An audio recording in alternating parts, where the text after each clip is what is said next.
ओम ब्रह्म सत्यम सर्वधार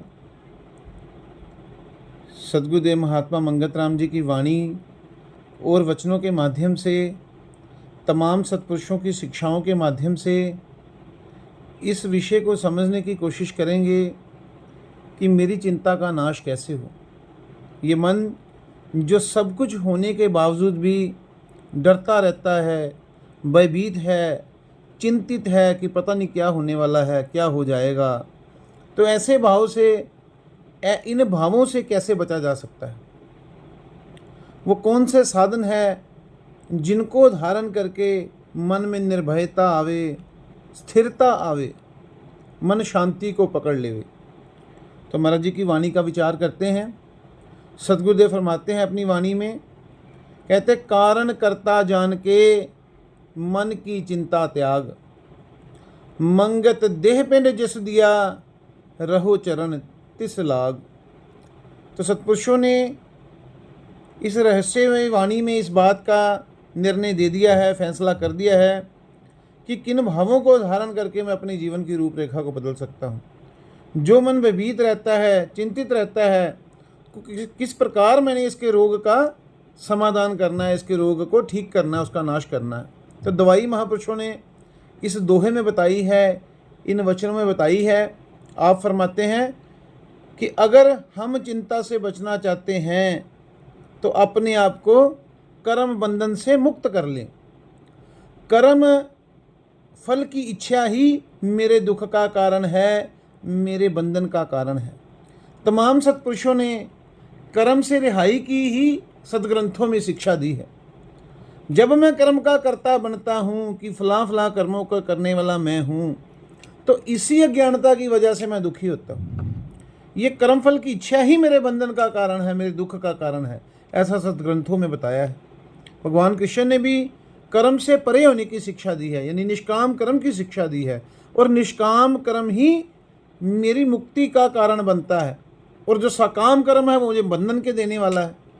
ये मसला कर्म विज्ञान सत्पुरुषों ने समझाया है। और महाराज जी की वाणी पे वापस आते हैं।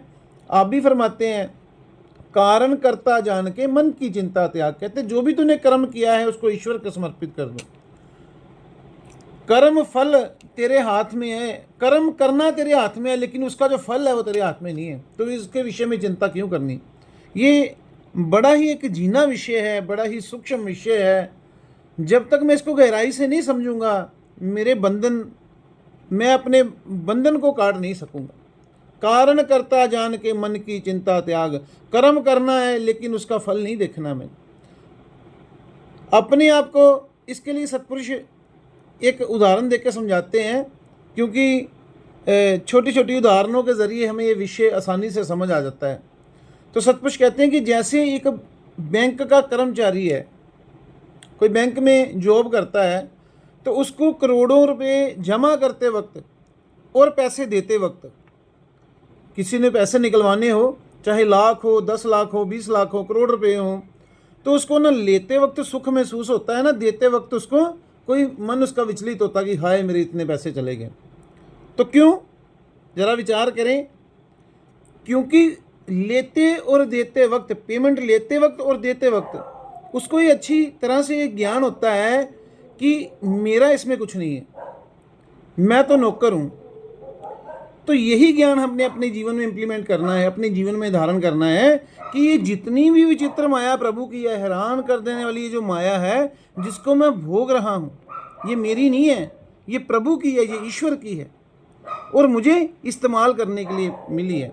जब मैं ऐसे भाव से संसार में विचरूंगा, इन भावों से लोटपोट होकर, लथपथ होकर मन मेरा इन भावों में भीग जाएगा, और इस प्रकार से मैं संसार में अपना जीवन यापन करूंगा, तो मुझे दुख नहीं सताएगा। यानी नौकरी में सुख है और मालकी में दुख है, मालिक तो मैं हूं नहीं। आइए वाणी के जरिए इस बात को भी समझते हैं। महाराज जी की वाणी है, कहते अचरज माया साहब की देखन में सुखदाई, अंतर से विख रूप है जीव परम दुख पाई। बड़े अच्छे से महाराज जी ने इस विषय को भी समझा दिया अपने पवित्र वाणी में। कहते कि ये अचरज, कहते हैरान कर देने वाली माया, ये जो विचित्र माया है प्रभु के हैरान कर देने वाली, ये प्रभु की है, मुझे गलती लगी है कि ये मेरी है। मैं कहता हूँ कि ये कार मेरी है, ये साइकिल मेरा है, ये मोटरसाइकिल मेरा है, ये शरीर मेरा है, ये बीवी मेरी है, ये बच्चे मेरे हैं, ये कोठी मेरी है, तो ऐसा कहना गुनाह है। जो चीज़ मेरी है नहीं और उसको मैं मानी बैठा हूँ, इन भावों में ग्रसित होना या ऐसा मन में भाव होना ये गुनाह है अगर मैं सत्पुरुषों की शिक्षा को मानता हूँ। साफ साफ वाणी कह रही है कि अचरज माया साहब की, ये माया साहब की है। और क्या आगे क्या कहते हैं, देखन में सुखदाई, ये केवल देखने में सुखदाई है। हमारा ये तजर्बा है कि जिसके पास जितनी माया अधिक होती है, जिसने जितना ही संसार को अधिक भोगा होता है, वो उतना ही डॉक्टरों के पास फंसा होता है। जो ज़्यादा सुख भोगेगा उसको उतने ही दुख भोगने पड़ेंगे। ये ग्राफ है, ये निश्चय है, सत्पुरुषों ने निचोड़ करके निकाल दिया। अचरज माया साहब की, देखन में सुखदाई, ये सब कुछ देखने में ही सुख रूप प्रतीत होता है, लेकिन असलियत क्या है, ये संसार नाशवान है, दुख रूप है। तो बड़े अच्छे तरीके से महाराज जी ने वाणी में इस भाव को खोला हुआ है। अंतर से विख रूप है, विख कहते जहर को। तो हम अनजाने में जितने भोग रहे हैं, तो अनजाने में हम ये जहर ही अपने अंदर डाल रहे हैं, जहर ही हम खा रहे हैं, आंखों से खा रहे हैं, कानों से खा रहे हैं, जुबान की रसना में हम फंसे हुए हैं। तो अनेकों तरीके से हम जहर अपने अंदर डाले जा रहे हैं, रोज संसार रूपी जहर को, और हम चाहते सुख है। तो हम कभी भी सुखी नहीं हो सकते। अगर हम सुख चाहते हैं तो एक भाव जो महाराज जी ने आगे वाणी में खोला है उसका विचार कर लें।